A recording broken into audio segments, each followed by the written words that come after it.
This video has been coming for a long time. You might hear a lot of discussion today about how female characters and female-centric stories are handled by mainstream Hollywood. From the rousing discussions brought about by Greta Gerwig's Barbie, to the mockery of Disney's girl boss feminism, to the controversy over Sam Levinson's The Idol. For me personally, as a person with a great investment in movies and the kinds of stories we see on screen, the way female characters are depicted today gives me pause. While there have been some very good female roles on screen recently, I oftentimes find myself frustrated by what mainstream movies are producing for female characters.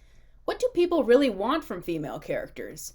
Does Hollywood actually have a problem with how they are written? Have they always had a problem with writing female characters? Well, kind of.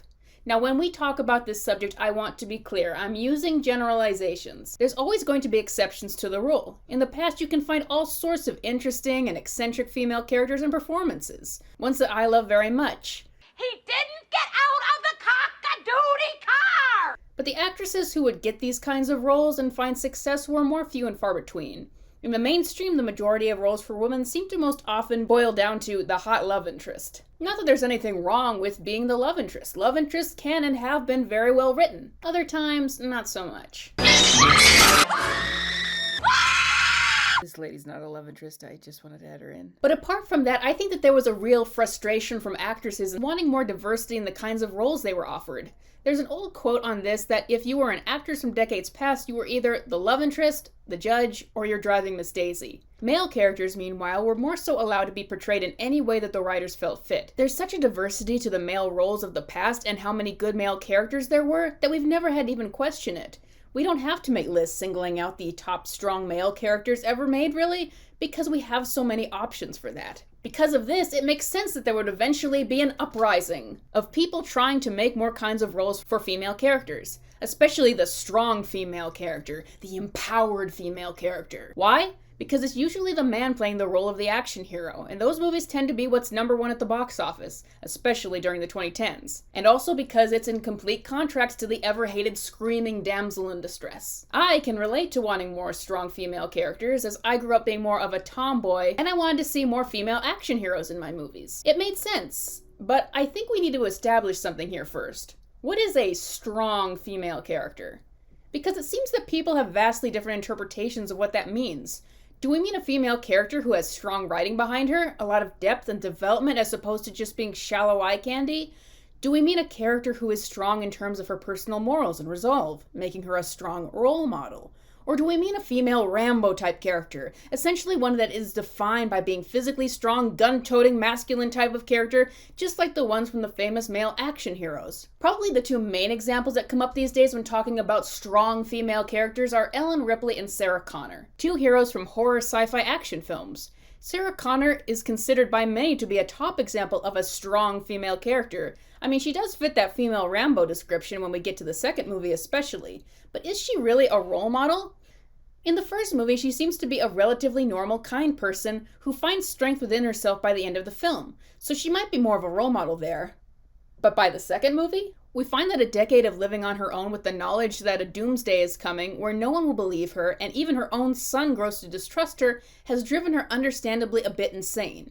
She's a capable fighter and protector, but she's also become violent, a bit murderous, and cold as a result. However, this change for her character is supported by the context of the story. James Cameron brought the character in the direction he wanted her to go and made it make sense. Sarah Connor might not be strong in terms of being a role model, but that doesn't mean she isn't a strongly written character. Ellen Ripley, meanwhile, is another one of those female Rambos, but she might be a little bit more of a role model than Sarah Connor. She's presented as a sensible, rule-following, capable character from the beginning, but she has her own fears and vulnerabilities as we see throughout the series. She also has a very motherly quality to her, and would never leave someone she cares about to die. So she might appear to be a very tough, action-oriented character, but there's more to her than that.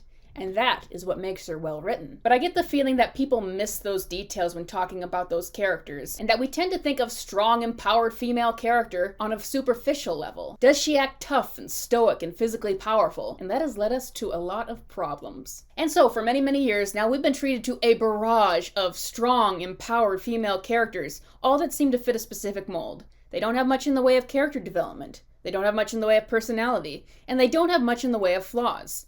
I was looking forward to Captain Marvel when it first came out because I enjoyed the character when she appeared on the Avengers Earth's Mightiest Heroes cartoon. But then I watched the film and I had absolutely nothing to glean from the character. She was stoic and smug with no real backstory to explain her motives to be a hero.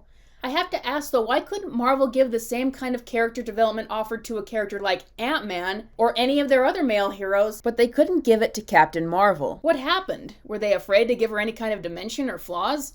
It's also confusing because we had good female action heroes in the past and they didn't come with such bland writing. But this bland approach to strong female characters also affected my favorite Disney princess of all time, Mulan. Mulan is my favorite Disney movie ever. It's a brilliant triumph of animation that balances comedy and action so well, so you can imagine my disappointment at the live-action Disney remake. But what really stood out to me is that they portray Mulan as the stoic, serious-faced girl boss character. That's not who Disney's Mulan ever was! Watch the original film. She's kind of quirky, she's awkward, she has a sense of humor. Sorry. Sorry you had to see that. But you know how it is when you get those manly urges, and you just gotta kill something. It's those traits that make her feel out of place and feel that she needs to find out who she is and how she can bring honor to her family. That's what made me like her and root for her.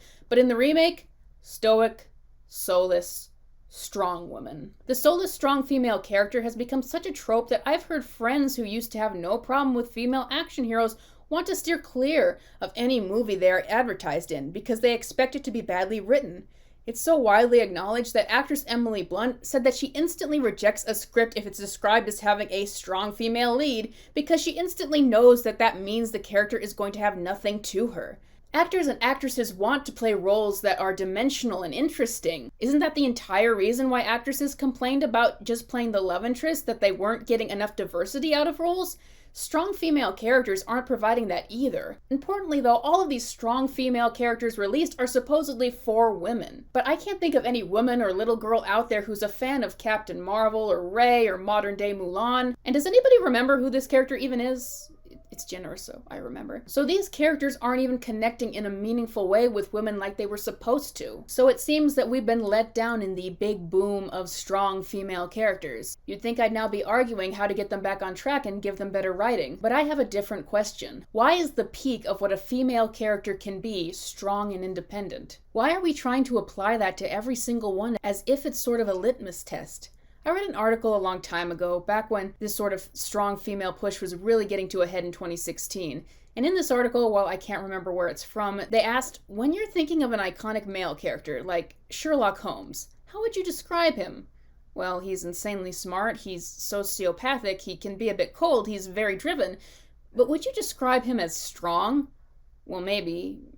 No, not really. Being strong isn't really what defines his character. But the point is that we don't look at male characters through trying to detect if they are strong or not, or if they're empowered, or if they have agency. Would you say that Tony Stark is strong? Well, in a sense, yes. His journey shows him saving the Earth several times, but he's also a character very much defined by his flaws. I don't think I've ever heard anyone boil Tony Stark's character down to calling him just strong. We're not so concerned with male characters being presented as ideals as we are with women. We are very, very concerned about girls making the correct choices and knowing that they can be empowered though. Therefore, it seems that the main concern with female characters is to get them to promote archetypes so that women will know how to behave correctly. And that leads to problems. Because while I might have grown up wanting to see more strong female characters in media, my tastes have changed since then. The female characters that I now find the most interesting are the messed up ones, the flawed ones, the layered and contradictory ones. And that's not something I see much of in the mainstream right now. And there's definite reasons for that. In 2014, the movie Gone Girl was released, starring Rosamund Pike and Ben Affleck. It was generally well received, but came under controversy from certain groups. Why?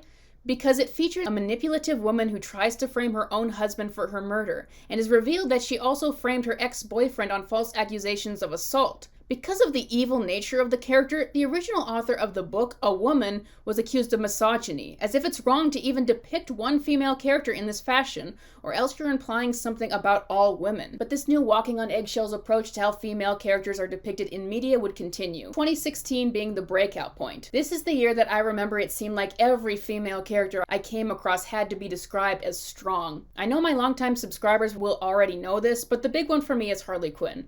At the time, my favorite character, very much so, because she was a violent yet pitiful simp with so much humor, but she was very much defined by her vulnerabilities. It's why I loved her. It was a rare thing to see. So can't you imagine my surprise when I heard Margot Robbie being interviewed for Suicide Squad and she described Harley like this? Strong. I'm sorry, what? She wasn't even a strong, empowered character in the theatrical cut of the movie, but she had to be described that way. The entire journey of the character on film can be seen as the studio tripping up on the character's darker subject matter of being in an abusive relationship, which they never show and scarcely address. In the first film, they tried to gloss it over by making her relationship with the Joker seem like a romance which came under intense media fire. So they switched gears, and in the next two films they tried to make Harley a girl boss, despite being portrayed as a crazy murderer on her own. The character has more depth than that, I know she does, but she was betrayed in these films by people terrified of what her actual story is supposed to be.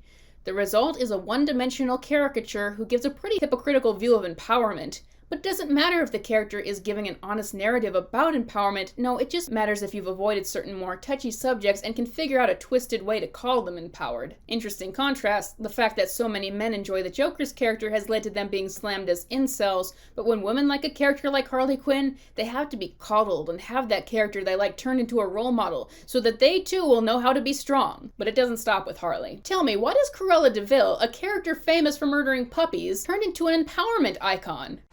I am woman. Hear me roar. Oh, because it's a mainstream female character. She needs to be turned strong and independent in some way. Because we women are weak and foolish little girls who won't know how to be strong unless every single character megaphones it at us. There I can see the true inequality between men and women as portrayed in media. Men can, generally, be portrayed as anything and everything the writer wants, but with women, we have to be patronized and put into the specific mold of being strong. Has this contributed to not only less diversity in the kinds of roles offered to women, but also the shallowness of strong female characters? The idea that there's so little to do in the way of flaws with these strong female characters because studios are so afraid of them being perceived as anything other than ideal? Yes. Women can't just be their own characters. They have to represent all women. I can see this kind of fear at how women on screen are perceived protrude in a lot of things. If you don't believe me that there are ridiculous restrictions happening behind the scenes, then allow me to give you an example. In the Disney Marvel show WandaVision, various commercials pop up that are meant to indicate the real tragic life of Wanda Maximoff, as she's trying to escape that in her own little fantasy world she's created. But these little commercials wind up going nowhere in her story. Apparently what had happened is, in the original script, it was meant to be Doctor Strange who was intentionally sending these commercials through to wake Wanda up. This would have made perfect sense because it's Doctor Strange's job to detect and protect the Earth from dangerous sorcery. But this plot point had to be removed, according to Kevin Feige, because they couldn't have a man influencing a woman like that.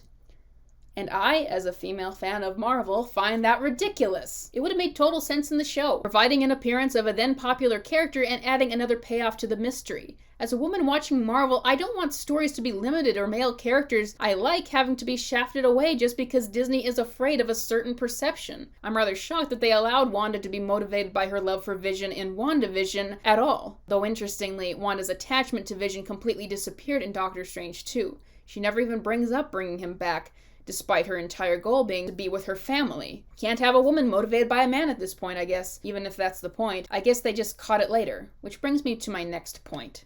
Let me tell you, I was shocked, absolutely shocked, that I saw more than one movie this year that had a romantic plot at the forefront, because I'm so used to seeing Hollywood avoid it like the plague. After years of cliched, forced romantic subplots, I appreciate that the first Avengers, for example, didn't have to weigh itself down by having a major romance story. But years later, I'm watching the latest King Kong remake, a film series that's always had a romantic plot at the center, and I'm wondering, hey, where is it in this movie?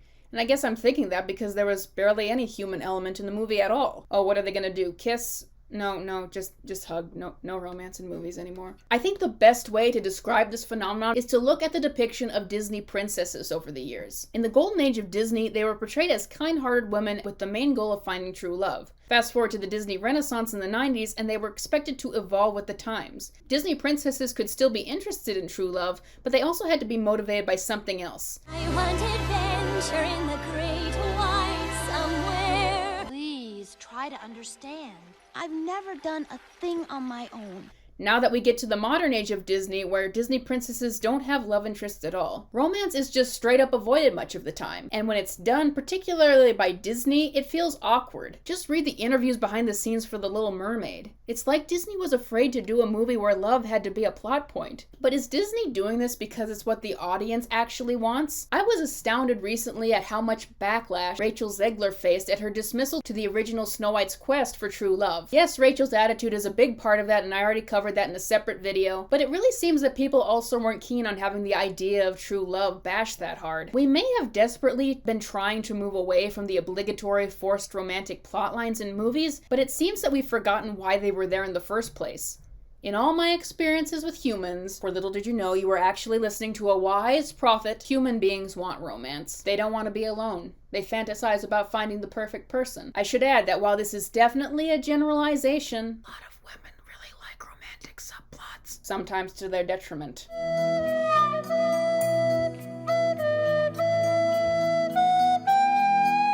That's why there were so many romantic plot lines in nearly every film. Hollywood rightly recognized that it was an easy way to add a human element. The problem is when it became so overused and mandated that we got so many tacked on romances in movies with an underdeveloped love interest, whether the plot called for it or not. They could be just there to check a box, and that's how referring to a character as just the love interest became an insult. But while it's perfectly fine to leave romance out of a film if the story doesn't call for it, we've forgotten the humanity that romance added to movies. Back to Mulan. I always loved the relationship between Shang and Mulan in the original version. They were both fully fleshed out characters with an interesting chemistry, as Shang is the more strict superior officer in contrast to Mulan's more green and awkward personality. But they both relate in that they are both trying to prove themselves in some way.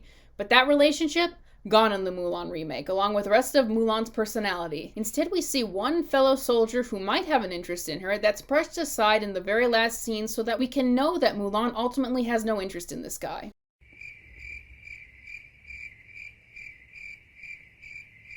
There's been a lot of speculation as to why Shang was removed from the movie, and people seem to have landed on the notion that Disney didn't want their lead girl interested in someone who was her superior officer. But it seems that they also just didn't want the character to have a romantic interest at all. To me, the removal of romantic interest from female characters is the same reason why we have to be so careful about portraying women with flaws. Because all major female characters in movies can't just be their own characters. They have to represent all women. The ideal woman of today shouldn't primarily be interested in finding love, should she? That's not expressing her independence. Here's the problem though, no one female character can represent all women. Some women are going to be career driven, some are going to be motivated by finding love, some are going to be motivated by both things at the same time. None of these options are wrong. We shouldn't invalidate one pursuit over another. When it comes to female stories, this is just another way to limit them. So female characters are stripped away of personality, stripped away from deeper flaws and more challenging narratives, and they can't have love interests. We're not making new female-centric stories for women. We're just taking things away. This isn't to say that there aren't great female characters we've been treated to. If you go over to indie film, you'll find lots of interesting female characters who are incredibly flawed and complex because they're in indie films that aren't under the same kind of scrutiny as mainstream films. If they were mainstream films, the characters would likely have to be changed to be safer and more acceptable. But when it comes to mainstream content, what are some of the main examples we can look at for a good female character? Well, believe it or not, I would first point to Barbie from the new Barbie movie. She's in complete contrast to all of the stoic, underdeveloped girl boss characters we've seen in media lately. She essentially has the arc of a brash, confident, yet ignorant little girl going through puberty and gradually becoming a somewhat wiser, softer individual as she grows up. It's interesting how the Pink Barbie movie connected with female audiences over any of the empowered girl boss action movies because it actually had some relatability to it, mixed in with colorful elements that women like. But let's look at an example of good writing for female characters in an action-oriented show. Vi and Jinx are the two main characters of the show Arcane. Vi on a surface level is exactly what the strong female character stereotype is. She's brash, tomboyish, a fighter, and very physically powerful. However, none of these things are what I think of when I think of Vi. When someone brings up Vi to me, I think of how she abandoned her troubled sister in her lowest moment, leading to the entire plot and eventual tragic ending of Arcane. Because Vi isn't just a strong female character, she's a three-dimensional and flawed individual who has her strengths and weaknesses, and is therefore a fully fledged character. Jinx, meanwhile, isn't at all a strong female character, but she's the icon of the entire show. She's a trigger-happy psychopath on the outside, but her psychosis is rooted in the trauma of getting most of her adopted family killed and being abandoned by the one person in the world she could count on for protection. The self-hatred and confusion in her own mind is demonstrated so well in the visuals of the show, showing so many layers. She's a very fascinating character with a lot of depth to her, and that's what draws people to her. I only wish we could have more female characters that are portrayed the way Arcane portrays them. But for all these good female characters and the pseudo-strong female characters, have they at least solved sexism in the entertainment industry? Well, absolutely not. Get this interesting story. In 2023, HBO was supposed to release a new show called The Idol. It was originally directed by a woman and starring Lily Rose Depp. It was supposed to be a show about a pastel-dressed pop star having a mental breakdown and going on an arc throughout the season where she recovers and finds herself again. The studio, however, said that this show had too much of the female perspective in it. So they booted the female director and hired Sam Levinson. Sam Levinson, who turned the show quite infamously into a softcore porn fest. I don't know how much I can get into this show on my PG channel, but I'll just say this. The show goes through some of the worst, most degrading and exploitive scenes I've ever heard on a mainstream television show, to the point where everyone, from the audience members to mainstream critics, harshly condemned the show, and HBO was forced to cut the season short and cancel it. For most people, it didn't even seem like the show had a point. But how did Sam Levinson wrap it up at the end? What was his big reveal? Well, the Lily Rose Depp character was the one in charge of her own abuse. She did the whole thing just to get inspiration for her next album. This was supposed to be her empowerment arc. It's okay if we watch women getting severely degraded and abused for seemingly no reason, as long as they were in control the whole time, you see. It's almost as if the word empowerment means nothing anymore. It's been applied to so many things that it amounts to creators trying to get their own stories past the modern-day censors. Sam Levinson knew the name of the game. He knew he could get his exploitative, shock value show off the ground, and it would be all fine so long as he was able to discover a twisted way to claim it was empowering, because that's all that seems to matter to certain groups behind the scenes. Luckily, it didn't work out for him this time. So they create these strong female characters with no understanding about what it is to be strong. They erase female stories with the fear of offending people, while still continuing to allow women to be exploited at the same time. So the question to answer with all of this is, how should female characters be portrayed? Well, I think the answer is simple. Female characters should be portrayed as independent, dependent, weak, strong, selfish, villainous, compassionate, greedy, deep, shallow, generous, money laundering, mischievous, shy, whiny, murderous, kind, fair, pretty, ugly, good, evil, morally ambiguous, wise, stupid, gluttonous, or any and all combination of those things. I want to watch a female character who's a wise glutton. I want female characters to be portrayed in the same way male characters are, in that they can be portrayed in any way the writer sees fit. They don't all have to be patronizing representations of ideals or held back out of fear. The thing that makes us connect with characters is their relatability as humans.